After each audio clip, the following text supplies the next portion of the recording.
Joe Biden's domestic issues overshadowed much of the NATO summit, and it is everything talked about as the summit came to a close. The US president held a press conference after a dry spell of 8 months, and from the beginning to the end, it was dominated by questions around his mental ability.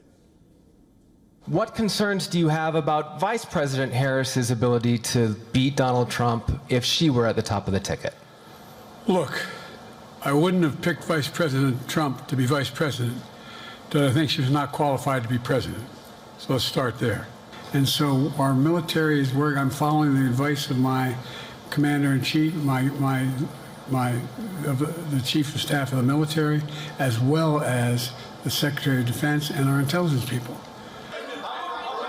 And now I want to hand it over to the president of Ukraine, who has as much courage as he has determination. Ladies and gentlemen, President Putin. President Putin. He's going to beat President Putin.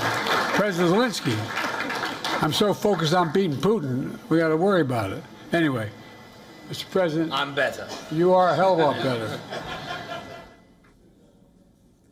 These gaffes come at a time when Biden is already under the lens. He's finding himself increasingly lonely as 17 congressional Democrats so far have called for him to drop out. Some of them put out a statement right after the NATO press conference. It's not just about Biden's low public approval ratings. Democrats are concerned that they could lose seats in the House as well as the Senate because of the confusion within the blue camp. The president is set to hold a rally today in Detroit, where his campaign says he will focus on the quote-unquote dangers of Trump's agenda. The anti-Trump narrative is something the blue camp will have to rely on, and this is whether Biden continues to run for office or not.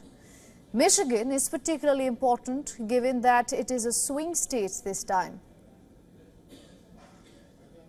Polls suggest the confusion within the Democrats will have the most impacts on the swing states, where voters are much more polarized than the rest of the country. You see, Joe Biden is over 80 years old. He was elected to the US Senate in 1972. That had made him the 5th youngest senator in history.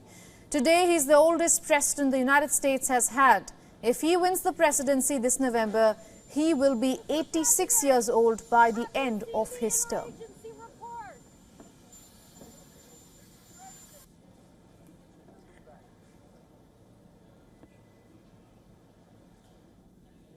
To take this conversation further, we are being joined by Edward P. Joseph from Washington, D.C. He's a senior fellow at the Johns Hopkins University School of Advanced International Studies and a foreign policy analyst. Mr. Joseph, thank you so much for joining us here on WION. Good to see you. I want to ask you a question that everyone's wondering. Why isn't Joe Biden stepping aside? First, good to be with you and your viewers. And the answer is that Joe Biden himself is convinced that he can win, and he's convinced that he's the best candidate to win. And that's the central question here, is this decision about whether Biden should stay in or get out of the race ultimately revolves around Joe Biden himself. He holds the cards. This is the reality. President Biden holds the cards, and he understands that, and he's made that clear. He has prevailed through the primary season and won this vast majority of delegates at the Democratic Convention. And it is only through the Democratic Convention and through the votes of those delegates that a replacement to Biden can take place. So ultimately, the decision rests with President Biden himself, who persists in the conviction that he's completely capable not only of being president, but also of defeating Donald Trump. Please.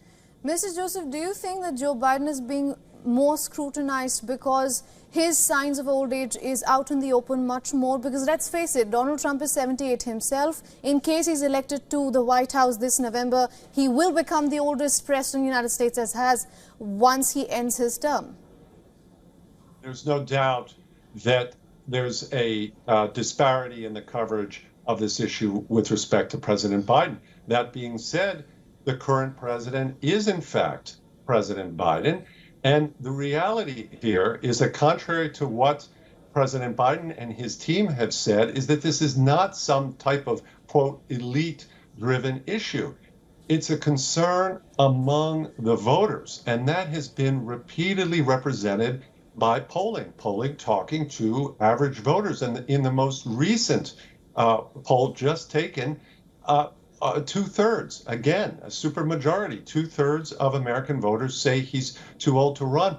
In the most revealing statistic of that poll, 81% of those who support President Biden, as I do, and who would vote for him, also say he's too old to be president.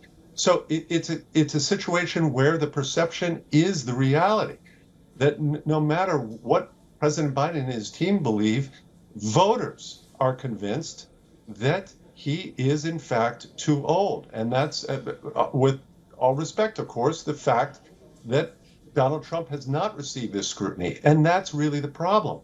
The problem for President Biden is that going forward with the campaign, President Biden, will be the focus of attention, not because of his accomplishments, which are truly impressive, but because of his perceived deficiencies. And those deficiencies can only get worse. Please. Mr. Joseph, taking this conversation a little further, by your own analysis, it seems like Joe Biden is not able to read the room. I want to ask you, given what we have seen pan out since the presidential debate we saw about 10 days from before this, how does this portray America on a global scale? Well, on a global scale, of course, there's questions. The question that you always hear, and I was just overseas and heard this in Europe, is how is it that the United States could produce these two candidates? One, President Biden, who's impressive and a high character, but too old, and the other, who is a person also very old and of exceedingly low character and a threat to democracy and global stability, and that's former President Trump.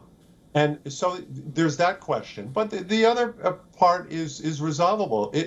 Democrats could open up the process if President Biden would allow it, and many of these questions would be dispelled. The serious point here was raised by President Biden himself in this press conference, very important press conference at the conclusion of the very successful NATO summit that he led in Washington. And he answered and he said the reason he's staying in the race and not handing the torch over to a new generation is because, in President Biden's words, the gravity of the situation. And that's precisely the reason President Biden should step aside.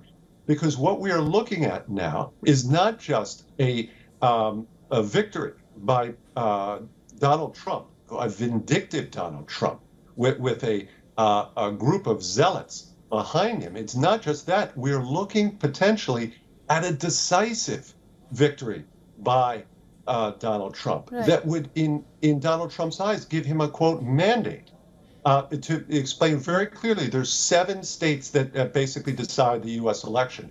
4 of them, according to those who really follow this polling, 4 of those states are already clearly in the Trump camp. That means President Biden has to win all 3 of Wisconsin, Michigan, and Pennsylvania, and he's behind in all 3. And that means, another way to put it, is Donald Trump only has to win 1 of those 3 because he's carrying those Sunbelt states, and he will be the president. If Donald Trump wins all 3 of those, he will prevail by 312 electoral votes.